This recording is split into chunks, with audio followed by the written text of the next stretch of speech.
விசுவாசத்தின் தந்தையாக தேவன் ஆபிரகாமை பார்த்தார்.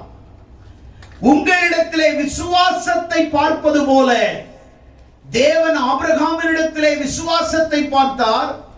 அவனை அழைத்த பொழுது எல்லாத்தையும் விட்டு வெளியே வந்தான், விட்டு விட்டான், விட்டு கொடுத்தான், விட்டு விலகினான், தேசத்தை விட்டு விட்டான். ஆண்டவர் அழைச்ச உடனே தேசத்தை விட்டு விட்டான், விட்டு கொடுத்தான். லோத்துக்கு தன்னை விட்டு கொடுத்தான், விட்டு விட்டான்.